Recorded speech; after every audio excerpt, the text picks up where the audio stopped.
So, setup number one. Bit of a difference, obviously, yeah? So, this, as you coined yourself, it looks like you're playing a pitch shot, doesn't it? Yeah. And that was a full 7-iron. Which It makes the hands look better. Well, exactly, yeah. Everything just looks more in terms of nearer to your left side. The setup now, because you brought this foot back, everything now is more down this side of your body rather than sort of more towards the middle, yeah? Yeah. That gives you a better kind of impact position potential, okay? The feeling now you've got to have is that club going back a little bit stronger. So these little drills you're doing here now, when you do this, you want to feel that sort of right palm to the ground or the back of your left wrist to the ground.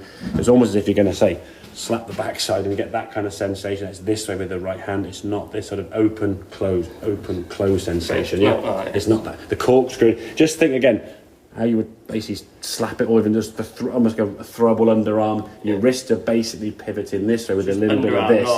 It's not a corkscrew. No. The way that you almost release the club is the same way that amateur 10-pin bowlers or non-decent bowlers, like most people who play 10-pin with their mates, they try to spin and roll it, right? Now, I did bowling years ago in the league, and I got all right. I got an average like 170, right? There's a guy in our league who's basically a scratch bowler. His average is 197, right? Really good bowler, and he spun the ball like a tour player you see on TV.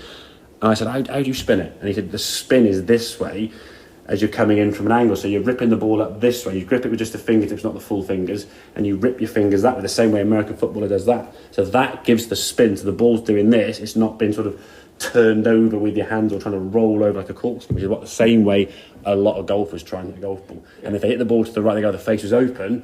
You've got to think when the face is to the right, not that I haven't closed the club face. You've got to think what I have done is I've opened it on the way back. Yeah, that's the thing. So if we just think, okay, less open on the way back means less closing required on the way through, yeah?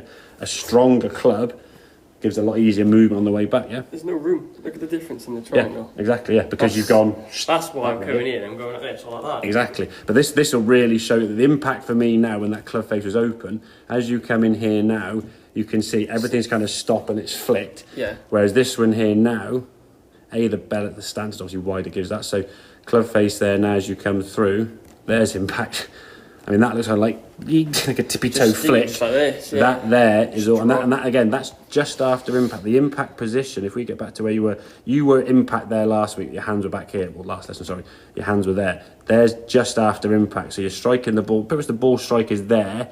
So your hands are in that straight line there, and then we can just release things through there. Everything's going to release through anyway and fold in. Now, you did lose a little bit of balance, but at least you had some stability there. Yeah. Whereas this, now you're up on your tippy toes, your knees almost gone past each other, you're not really under control there. Both my feet were slightly off the floor almost. Exactly, yeah. Which with a driver, some of the tour players do, I get, but with irons, not with nice iron. Exactly, yeah. So the feeling is, and again, some of the drills you can practice there, okay? Take the golf club back just halfway, toe it down so it becomes really strong, and then make a kind of half backswing from there and hit the ball continually, but trying to feel like you're keeping your palm in the face as square as you can, doing a less of this. And what we're trying to really do is quieten down the flip or the rotation, but give you the feeling of how you do that. It's not a question of just, okay, I'm just going to not turn my hands over so much, or the club was to the right, okay, I need to roll my arms more. Yeah. If the ball goes right, you've almost got to, at the moment now, think, right, the ball's gone right, the face was slightly open to target. Yeah.